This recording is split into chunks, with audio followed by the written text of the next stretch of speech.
that fights against God today. Even though Colossians chapter 1 captures the fact that within the sovereignty of God, he will still capture back all that disobedience and use it to his advantage. Colossians chapter 1 captures it. So Satan is God's messenger. I mean, at the end of the day, all of what the rebellion will create will add up to God displaying his glory in the end.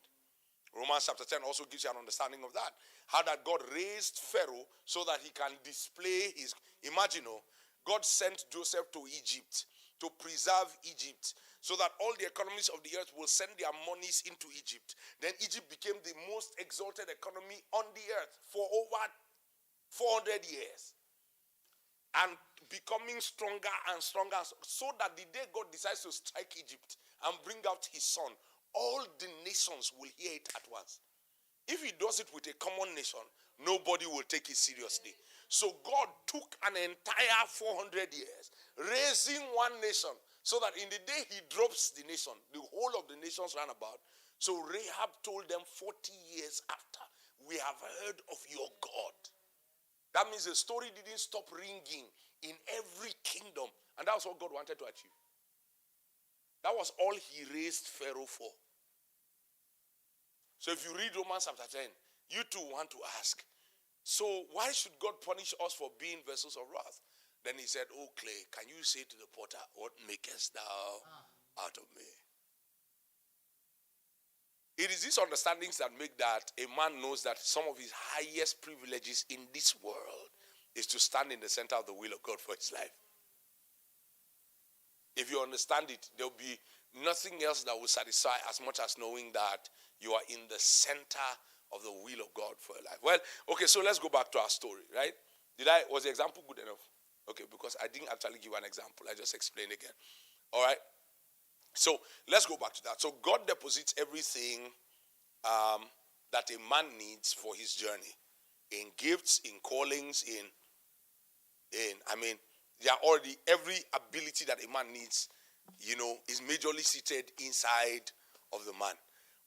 Most times you find out that even Paul was speaking to Timothy, and he said that he should fan to flame the gifts, that are within him, that came alive by the laying on of the hands of. So the gifts did not come upon him by the laying on of hands. The gift was already resident inside of him. The laying on of hands is a stirring up of that gift. Now, so what I'm trying to say is there are other things that can stir that thing up, but if other things stir that thing up, it will only be used in rebellion against God. Right?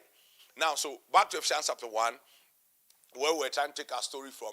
I was saying that part of the reasons for religion is the fact that if we do something religiously, right? So we'll come to this service and I tell you that, what you need for your breakthrough right now is you need to sow some seed. And then I bring you certain stories of 2-3 people who sowed their seed.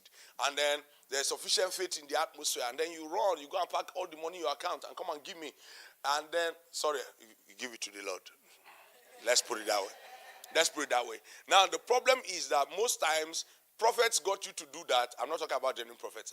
Prophets got you to do that. And you and I know that it did not produce the result. Because they told you that the last person gave $10,000 US, he got a $1 million deal. You gave your $10,000 US, I entered into a season of poverty. Now, but the religious scratching that happened on the surface now made you believe that what you were about to do was in faith. Because there was a lot of hype in the atmosphere.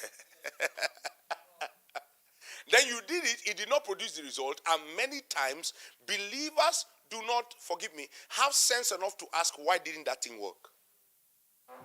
Because if we asked, we would have delivered ourselves from subsequent, if nothing, at least subsequent deceptions, we would have delivered ourselves from it. Then you will now know that what is actually missing when you hear that kind of general message and they ask everybody to give, apart from what you are asked to give for a kingdom cause, which is supposed to be the reason why every believer should have been excited to give in the first place. Because Paul said very clearly to the Corinthian church in 1 Corinthians chapter 9 that when he places a demand on their gift, he's not doing it out of covetousness. That means he's not stirring up their covetousness by the promise of a reward. Now, I'm using that only as one aspect of many things that are wrong in the church. So you come for an average Sunday service, I will tell you 10 steps to find a good husband. You obey all 10, and the husband does not show up. And we don't stop to ask what is wrong. In fact, you will find out that Satan is so wicked, there is more tendency for you to be driven to despair than for you to ask constructively. That's why I said to you, for you to be able to engage God at that level, there should be 2 ground rules. God cannot lie, and the scriptures are infallible. If you understand it from that standpoint, what will happen is that you will never be so disappointed that God didn't do something in your life enough to be offended with God. And yet, almost every one of us that is a believer has got a season of our lives when we're offended with God. Does it make sense? It tells you that instead of checking the right places where we didn't get certain things right, we were stirred up to think that